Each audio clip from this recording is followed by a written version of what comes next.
Questions for Joe? Bob?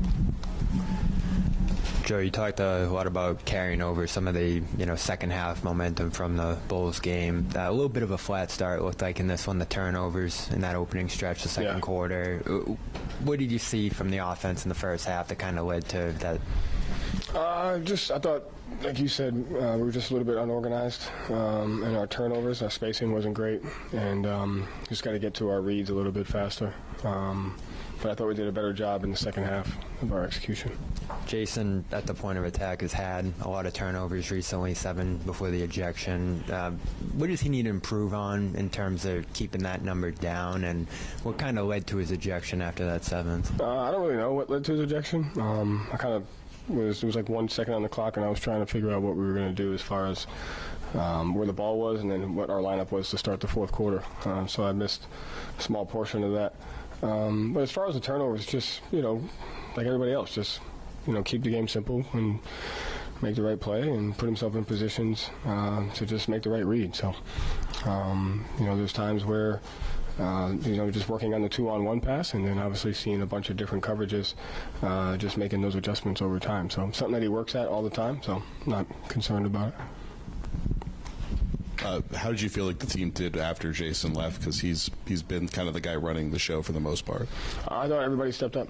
And that's just kind of the team that we have, and credit to them. I thought they did a great job executing on both ends of the floor. I thought, we went double big there, and we were able to give it a different look.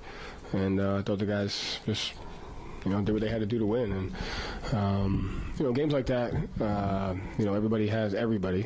everyone has the expectation of the game is supposed to go a certain way. It's not how the NBA works. And so you saw it the other night when Chicago and Milwaukee, we played with Chicago. Chicago's 2 best players are out there winning overtime. And so, the game wasn't supposed to go a certain way. It went how it went, and it was tough. And I thought we did a great job making plays when it was necessary.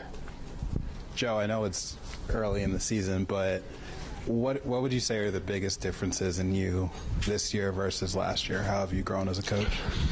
I've been through some pretty interesting things in 1 year, and so I'm able to use those experiences to try to make better decisions and just have a little bit of a better coaching identity of what I want to be as a coach, what we want to emphasize, what our identity is as an organization. So it's been able to work with our players and our organization to have that alignment. How much did it help to have an off-season to prepare and to have the staff that you have now? You just have time to process, time to think. But, if I didn't go through what we went through last year, I wouldn't have had the lens and the perspective of the process of getting to kind of where we're at now as far as what we want to be. Thank you. Mm-hmm. Joe, Payton had team high 10 points for you guys in the fourth quarter there. It seemed like he kind of stabilized you guys offensively. What did you see out of him during that stretch? That's the guy. That's Payton. That's why he's so competitive. That's why he does what he does, and that's why no matter what happens, you can always rely on him. And so what he did tonight is exactly what I expect from him every time his name is called. So made the right play, competed on the defensive end, pick-up points were great, ball pressure was good, got in there for rebounding, and just scored at different levels, whether it was in the paint, whether it was threes, whether it was a cut. That's him.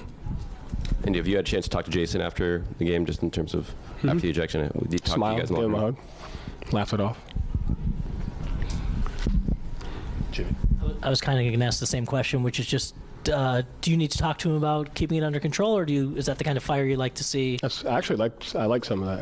I think some of that is important.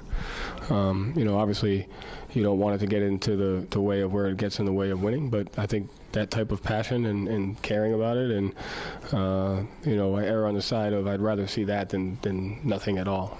Just sometimes pick and choose your spots, but I'm not going to say anything to him. Any other questions?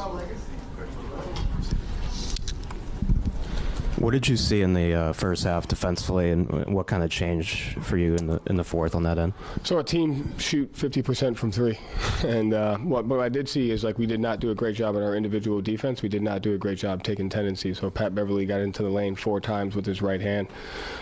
We didn't take Morris's airspace, and then our pickup point on Melton wasn't great. And so it just, what I saw was exactly what I talked about, was this expectation of the game is supposed to go a certain way, and now it's not, and how do we respond to it? And then once we were able to get past the idea of it didn't go the way we think it should go, now we can adjust and play. And I thought we played we had two 25-point quarters in the second half, two 36-point quarters. And so the 36-point quarters back-to-back is like completely unacceptable. And it's because of our lack of detail on tendencies and, just the fundamentals of our defense. Coach, just apropos what you said, the game wasn't, you couldn't predict the way the game was going to go. Did that, with Joel and Tyrese out, did that affect your substitution pattern? And also, did that play into, your dissatisfaction with the 36-point quarters? I'm sure it didn't affect my sub pattern, but I'm sure it affected the overall mindset of how this is supposed to go. But I thought we did a good job working through it. Great. Thank you, Joe. Thank you. I thought for sure.